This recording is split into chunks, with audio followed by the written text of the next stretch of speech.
সুপ্রিয় দর্শক, হঠাৎ করেই বদলে গেল আবহাওয়ার চেহারা। তীব্র গরমের পর এখন একেবারে উল্টে গিয়েছে। ঝড় বৃষ্টি আর বজ্রপাতের দাপটে কাঁপতে চলেছে পশ্চিমবঙ্গ ও বাংলাদেশ। আজকের এই আপডেটটা কিন্তু একদম শেষ পর্যন্ত দেখুন, কারণ কোথায় কতটা বিপদ, কখন বাড়বে ঝড় বৃষ্টি আর কোন সময় থেকে সবচেয়ে বেশি সতর্ক থাকতে হবে, সবই বিস্তারিত জানানো হচ্ছে এখানে।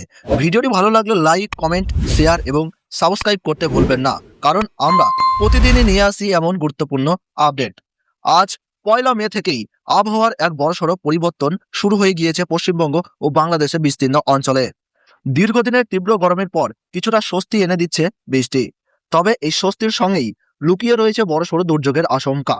দিনের বিভিন্ন সময়ে হঠাৎ করেই আকাশ কালো হয়ে যাচ্ছে, বজ্রগর্ভ মেঘ জমেছে, আর মুহূর্তের মধ্যেই শুরু হচ্ছে কালবৈশাখীর ঝড় বৃষ্টি। আজ শহরের সর্বনিম্ন তাপমাত্রা নেমে এসেছে প্রায় 20.4 ডিগ্রি সেলসিয়াস, যা গতকালের 27.7 ডিগ্রি সেলসিয়াসের তুলনায় অনেকটাই কম। এই হঠাৎ তাপমাত্রা পতনের ফলে গরম কিছুটা কমলেও আবহাওয়ায় অস্থিরতা অনেকটাই বেড়ে গেছে, যা আগামী সময়ে ঝড় বৃষ্টির ইঙ্গিত দিচ্ছে।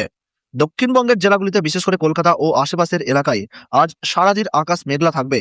মাঝে মধ্যে হালকা থেকে মাঝারি বৃষ্টি হতে পারে, সঙ্গে বজ্রবিদ্যুৎ সহ দমকা হাওয়া বইতে পারে ঘন্টায় 40 থেকে 50 কিলোমিটার বেগে।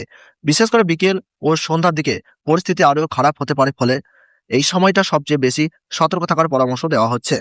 উপকূলবর্তী এলাকা এবং পশ্চিমাঞ্চলের জেলাগুলিতে, যেমন 24 পরগনা, পূর্ব মেদিনীপুর, বাঁকুড়া, পুরুলিয়া ও ঝাড়গ্রামে ঝড় বৃষ্টির প্রভাব আরও বেশি দেখা যাবে।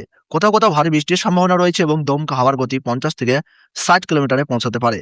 এতে গাছ ভেঙে পড়া, বিদ্যুৎ সমস্যা এবং কাঁচা ঘরের ক্ষতির আশঙ্কা তৈরি হয়েছে। উত্তরবঙ্গের দার্জিলিং, কালিম্পং, জলপাইগুড়ি, আলিপুরদুয়ার ও কোচবিহার এলাকায় আজ ভারী থেকে অতি ভারী বৃষ্টির সতর্কতা রয়েছে। পাহাড়ি এলাকায় অতিরিক্ত বৃষ্টির কারণে ধস নামার সম্ভাবনাও তৈরি হয়েছে। নদী ও ঝর্ণার জলস্তর হঠাৎ বেড়ে যাওয়ার ঝুঁকিও রয়েছে, যা স্থানীয় বাসিন্দাদের জন্য বিপজ্জনক হতে পারে। বাংলাদেশের আবহাওয়ায় আজ বেশ অস্থির। ঢাকা, খুলনা, বরিশাল, চট্টগ্রাম ও সিলেট বিভাগে বজ্রসহ বৃষ্টি ও দমকা হাওয়ার সম্ভাবনা রয়েছে। কোথাও কোথাও ভারী বৃষ্টিও হতে পারে। দৈনন্দিন জীবনে বিঘ্ন ঘটতে পারে এবং কিছু জায়গায় জল জমার সমস্যা দেখা দিতে পারে। এই পরিস্থিতিতে সতর্ক থাকা অত্যন্ত জরুরি। বজ্রপাতের সময় খোলা জায়গায় থাকা বিপজ্জনক, তাই যতটা সম্ভব নিরাপদ স্থানে আশ্রয় নিন। গাছ বা বিদ্যুতের খুঁটির নিচে দাঁড়ানো এড়িয়ে চলুন। অপ্রয়োজনে বাইরে বেরোনো থেকে বিরত থাকুন, বিশেষ করে যখন আকাশে কালো মেঘ জমতে দেখা যায়। উপকূলীয় এলাকায় বসবাসকারী মৎস্যজীবীদের জন্য সমুদ্রে না যাওয়ার পরামর্শ দেওয়া হয়েছে।